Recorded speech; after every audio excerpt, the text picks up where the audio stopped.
Political ట్విస్ట్లకు care of Etcherla నియోజకవర్గం. Political కాంట్రవర్సీకి లోటు లేదక్కడ. అధికార ప్రతిపక్షాల్లో గ్రూపులతో నిత్యం హాట్ పొలిటిక్స్ నడిచే ఎచ్చెర్లలో రెండు పార్టీలు ఊహించలేని ట్విస్టులతో రాజకీయాన్ని మలుపు తిప్పేశాయి. తాము ఒకటి తలిస్తే అధినేతలు మరోలా నిర్ణయాలు తీసుకోవడంతో రెండు ప్రధాన పార్టీల్లో కేడర్ గప్చుప్ అయిపోయారు. ఇంతకీ ఎచ్చెర్లలో ఏం జరిగింది? శ్రీకాకుళం జిల్లాకు ఆర్థికంగా ఆయువుపట్టు లాంటి ఆ నియోజకవర్గంలో రాజకీయం ఎలా ఉంది? శ్రీకాకుళం జిల్లాకు గేట్వేగా చెప్పే ఎచ్చెర్ల నియోజకవర్గం పొలిటికల్గా చాలా ఇంట్రెస్టింగ్గా మారుతుంది. పరిశ్రమలు, విద్యా కేంద్రాలు ఉన్న ఎచ్చెర్లలో ఒకవైపు సుదీర్ఘ సముద్ర తీరం, మరోవైపు పొడవైన జాతీయ రహదారితో జిల్లాలో ఆర్థిక కేంద్రంగా మారింది. Doctor BR Ambedkar university, Rajiv Gandhi IIITతో పాటు ఇంజనీరింగ్ కళాశాలలు ఉన్న ఎచ్చెర్ల నియోజకవర్గం జిల్లా కేంద్రం శ్రీకాకుళం పక్కనే ఉంటుంది. అంతేకాకుండా నియోజకవర్గం పరిధిలోని రణస్థలం, పారిశ్రామిక వాడల్లో ఎన్నో ఫార్మా పరిశ్రమల వల్ల ఉపాధి కోసం ఇతర ప్రాంతాల వారు వచ్చి స్థిరపడ్డారు. ఒకవైపు ప్రకృతి వనరులు, మరోవైపు విద్యా వ్యాపార సంస్థలు, పరిశ్రమలు ఉన్న ఎచ్చెర్ల నియోజకవర్గానికి రాజకీయంగా ఎంతో ప్రాధాన్యం ఉండడంతో పట్టు కోసం ప్రధాన పార్టీలు శతవిధాలా ప్రయత్నిస్తుంటాయి. 1967లో ఏర్పడిన ఎచ్చెర్ల నియోజకవర్గం టీడీపీకి కంచుకోట. 1983 నుంచి 99 వరకు జరిగిన 5 ఎన్నికల్లో ఎచ్చెర్ల ఎమ్మెల్యేగా వరుస విజయాలు సాధించారు. సీనియర్ మహిళా నేత ప్రతిభాభారతి మంత్రిగా, అసెంబ్లీ స్పీకర్గా సుదీర్ఘ రాజకీయ అనుభవం గడించిన ప్రతిభాభారతి 2004లో ఓడిపోయారు. ఆ ఎన్నికల్లో ఎచ్చెర్ల కొండ్రు మురళీమోహన్ గెలుపొందారు. అంతవరకు ఎస్సీ రిజర్వ్ నియోజకవర్గంగా ఉన్న ఎచ్చెర్ల 2009లో జనరల్గా మారింది. దీంతో 2004లో ఎమ్మెల్యేగా గెలిచిన కొండ్రు మురళీమోహన్ రాజం నియోజకవర్గానికి మారారు.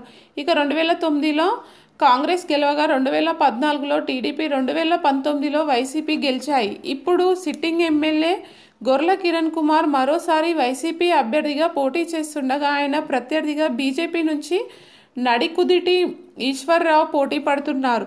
ఎచ్చెర్ల నియోజకవర్గంలో ఎచ్చెర్ల, రణస్థలం, లావేరు, సింగాడం మండలాలు ఉన్నాయి. మొత్తం 2,42,918 ఓట్లు ఉన్నాయి. నియోజకవర్గంలో తూర్పు కాపు సామాజిక వర్గం ఓటర్లు మొదటి స్థానంలో ఉండగా రెడ్డిక, కళింగ, మత్స్యకారుల సామాజిక వర్గాలు తర్వాతి స్థానాల్లో ఉన్నాయి. గత 2 ఎన్నికల్లో వైసీపీ, టీడీపీ మధ్య విజయం దోబూచులాడుతుండగా ఈసారి టీడీపీ తప్పుకొని బీజేపీకి ఈ నియోజకవర్గం కేటాయించడంతో ఉత్కంఠ రేపుతుంది.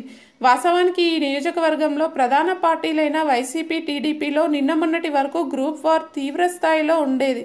సిట్టింగ్ ఎమ్మెల్యే కిరణ్ కుమార్కి వ్యతిరేకంగా ద్వితీయ శ్రేణి క్యాడర్ అంతా రోడ్డెక్కి ఆందోళనలు చేసిన సందర్భాలు ఉన్నాయి. అదే సమయంలో టీడీపీలోనూ సీనియర్ నేత కళా వెంకట్రావు, ప్రస్తుత విజయనగరం ఎంపీ అభ్యర్థి కలిశెట్టి అప్పలనాయుడు వర్గాల మధ్య పచ్చగడ్డి వేస్తే బగ్గుమనేది. అయితే అనూహ్యంగా ఇప్పుడు రెండు పార్టీల్లోనూ అసమ్మతులు, అసంతృప్తులు టీ కప్పులో తుఫాన్ చల్లారిపోయాయి. ఎన్నికల్లో ఎవరు ఎలాంటి పాత్ర పోషిస్తారో కానీ ప్రస్తుతానికి అయితే ఇరు పార్టీల్లో తిరుగుబాటుదారులు శాంతించినట్లే కనిపిస్తున్నారు. గత ఎన్నికల్లో వైసీపీ తొలిసారి గెలిచిన ఎచ్చెర్ల నియోజకవర్గంలో ఎమ్మెల్యే కిరణ్ కుమార్ తొలుత తీవ్ర వ్యతిరేకత ఎదుర్కొన్నారు. తొలి నుంచి పార్టీని నమ్ముకున్న వారికి ఎమ్మెల్యే ప్రాధాన్యం ఇవ్వడం లేదని నియోజకవర్గంలోని దాదాపు అన్ని మండలాల్లోనూ ద్వితీయ శ్రేణి నేతలు, చాలామంది ఎంపీటీసీలు, సర్పంచ్లు బహిరంగ విమర్శలు చేసేవారు. ఎమ్మెల్యే కూడా వారిని శాంతపరిచేందుకు కొన్ని విధాలా ప్రయత్నించినా ఎవరూ వెనక్కి తగ్గేవారు కాదు. మంత్రి బొత్సకు ప్రధాన అనుచరుడైన ఎమ్మెల్యే కిరణ్ కుమార్ అధిష్టానం అండదండలతో మరోమారు టికెట్ తెచ్చుకున్నారు. అయితే ఇటీవల వైసీపీలో కీలక నేత అయిన ఎచ్చెర్ల మండలానికి చెందిన జరుగుల శంకర్పై హత్యాయత్నం జరగడం, ఈ కేసులో నిందితుడుగా ఎచ్చెర్ల ఎంపీపీ మొదలవలస చిరంజీవి అరెస్టు కావడం ఎమ్మెల్యేకు మైనస్గా మారిందని చెప్తున్నారు. పార్టీలో చాలామంది నేతలు వ్యతిరేకిస్తున్న అవన్నీ చిన్న చిన్న సమస్యలని, ప్రతి పార్టీలో అలాంటి సమస్యలు ఉంటూనే ఉంటాయని లైట్గా తీసుకుంటున్నారు ఎమ్మెల్యే. సీఎం జగన్ అమలు చేసిన సంక్షేమ పథకాలు, అభివృద్ధి కార్యక్రమాలతో తనదే గెలుపని, తన విజయాన్ని ఆపడానికి ఎన్ని పార్టీలు కూటమి కట్టినా ఉపయోగం లేదని ధీమా వ్యక్తం చేస్తున్నారు ఎమ్మెల్యే. గ్రూపులు ఎమ్మెల్యేపై తిరుగుబాట్లతో వైసీపీ సతమతమవుతుండగా టీడీపీలోనూ ఇదే పరిస్థితి ఉండడం టికెట్ కోసం పోటీ పడుతున్న ఇద్దరు నేతలకు సర్ది చెప్పాలని పరిస్థితుల్లో హెచ్చర్లను బీజేపీకి వదిలేసింది టీడీపీ. వాస్తవానికి ఈ నియోజకవర్గం నుంచి సీనియర్ నేత కళా వెంకట్రావుతో పాటు టీడీపీ శిక్షణ శిబిరాల కోఆర్డినేటర్ కలిశెట్టి అప్పలనాయుడు పోటీ చేయాలని భావించారు.